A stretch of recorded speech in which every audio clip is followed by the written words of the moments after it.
അറിയിപ്പ് വന്നിട്ടുണ്ട്. മോട്ടോർ വാഹനവുമായി ബന്ധപ്പെട്ട എല്ലാ രേഖകളും, അതായത് ലൈസൻസ് ആയിക്കോട്ടെ, RC ബുക്കുകൾ ആയിക്കോട്ടെ, എന്ത് രേഖകൾ നിങ്ങൾക്ക് ഉണ്ട് എങ്കിൽ, നിങ്ങൾക്ക് വാഹനമുണ്ടെങ്കിൽ അല്ലെങ്കിൽ ലൈസൻസ് ഉണ്ട് എങ്കിൽ അതിൽ നിങ്ങളുടെ ആധാറുമായി ലിങ്ക് ചെയ്തിട്ടുള്ള മൊബൈൽ നമ്പർ അപ്ഡേറ്റ് ചെയ്യണമെന്നുള്ള അറിയിപ്പാണ് വന്നിട്ടുള്ളത്. 28-ാം തീയതി വരെയാണ് അതിന് സമയം നൽകിയിട്ടുള്ളത്. സ്വന്തമായിട്ടോ അല്ലെങ്കിൽ സ്വന്തമായി പരിവാഹൻ സൈറ്റിലൂടെയോ അല്ലെങ്കിൽ CSC അക്ഷയ കേന്ദ്രങ്ങളിലൂടെയോ അല്ലെങ്കിൽ ഇതിനായിട്ട് എല്ലാ RDO ഓഫീസുകളിലും പ്രത്യേക ഡെസ്ക് ഈ ഒരു 28-ാം തീയതി വരെ ഉണ്ടാകും. അവിടെ ചെന്നാലും ഈ കാര്യം ചെയ്യാവുന്നതാണ്. 28-ാം തീയതി വരെ അവിടെ പോയിട്ടും ഈ മൊബൈൽ നമ്പർ അപ്ഡേറ്റ് ചെയ്യാവുന്നതാണ്.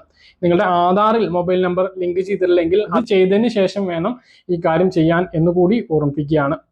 മറ്റൊരു പ്രധാനപ്പെട്ട അറിയിപ്പ്, പെൻഷനിൽ കേന്ദ്ര വിഹിതം ഇപ്പോഴും വിതരണം തുടരുകയാണ്. 2 മാസത്തെ ഗഡുക്കൾ പല ആളുകൾക്കും ഇതുവരെ ലഭിച്ചിട്ടില്ല എന്ന് കമന്റുകളിലൂടെ കാണുന്നുണ്ട്. അപ്പോൾ അതിന്റെ വിതരണം തുടങ്ങിയിട്ടുണ്ട്. എന്തുകൊണ്ടാണ് അത് മുടങ്ങിയിട്ടുള്ളത്? അതായത് ഈ മാസത്തെ അല്ല, അതിനു മുമ്പും ലഭിക്കുന്നില്ലെങ്കിൽ നിങ്ങളുടെ ആധാറിന്റെ കോപ്പി പഞ്ചായത്ത്